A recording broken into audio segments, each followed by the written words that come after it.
Hello, I'm Sinéad Harnett and you are tuned into Media Spotlight UK.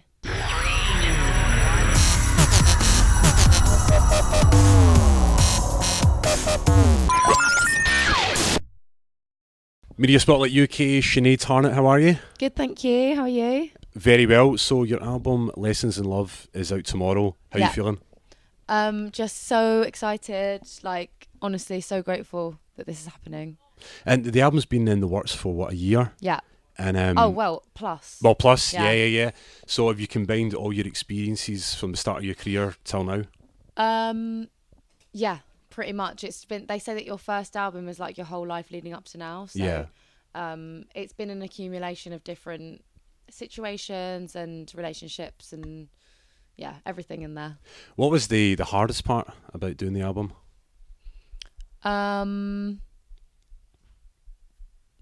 I don't know, actually. Probably choosing the songs. There are days when you get in at like 3 a.m. from a session and then you don't even know if the song's any good and you're like pulling your hair out. But even the hard times are worth the results and getting to do the release. And have you got all the producers that you wanted beforehand? Did you get them all on the record? Or was there some? They're like basically all of my friends. Like they're just all amazing. Very organically met them. So what more could I want? And you put a quote on your social media. You said, "I was running away from who I was and was meant to become."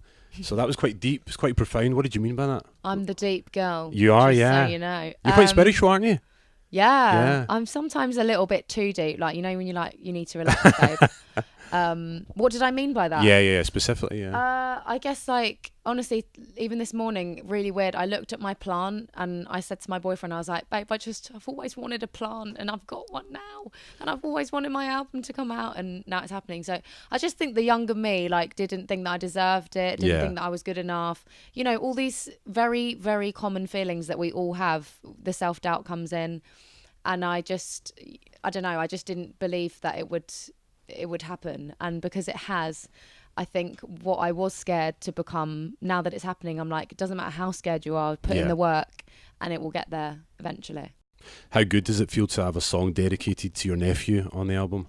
Just like such a privilege to be his aunt and that he inspired that and that having a baby in your family could ignite such a different love that you didn't know could exist. And I had no idea you're actually Thai/Irish. Yes. So in terms of the foods, what can you cook? Can you cook a lot of good stuff? I do a really good Thai green curry. Oh, love it. In terms of Irish delicacies, boiled bacon and boiled cabbage, not really my vibe. Is that their sort of main dish, the Irish, is literally, like, that's what my granddad would eat, apparently. Right. Like, he'd have it in the fridge for a week and carry on eating it. Must have had a strong stomach. Sounds delicious. But I'm obsessed with potatoes. So potatoes, yeah. That part of my heritage definitely came through in the genes. You like your potatoes. Yeah. And Craig David, one of your buddies, he's been shouting about your album and he's been shouting about you just as a whole. Yeah. What was it like to I mean, you must get a lot of knowledge off him. It's very surreal that people that I grew up, like, I met Miss Dynamite recently and she was like nervous to meet me. Yeah, and wow. I was like, she's like, I love your music. I'm so excited to meet you. And then I told her how I listened one day to the radio for hours and hours until her song came on. Right. The one that went, it takes more to a musical like me. And then I told her that when it came on, I cassette tape recorded it and then I could listen to it whenever I wanted. Because this is way before the Spotify days and of course.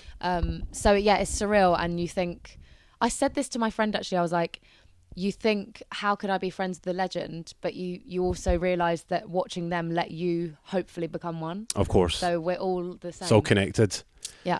And you sang the national anthem for Anthony Joshua in his match against Andy Ruiz's fight. Yeah. Oh. Well, it was an unfortunate ending. But some people like, do you think it was your fault? I was like, no.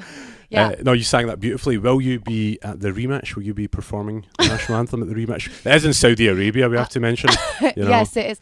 I think perhaps anything that happened that night might not want to happen again. Okay. Just like, because people I don't think Drake will be there. Oh no, he cannot be there. No, he has to stay away. I don't think I'll be performing again, but I would love to attend because it was my first boxing match, and even though it's a bit scary, it was kind of like, it gets your heart racing. What a night. The US tour, which is coming up in October. Is it October, yeah? End of October. What can people expect? Actually, how are you feeling about it? The American audiences are like a whole different level. Yeah. They've got a real appreciation for R&B. They're so loving and very vocal when they like something. So I'm excited to see them, meet some new fans, just be on the road and see some new places, because I think travel is such a blessing, and to get to see new places with your job is the best thing ever. So I'm excited about all of that stuff, and to get to perform the album. So Sinead, the album is out now, Lessons in Love. Good luck with it. Thank you.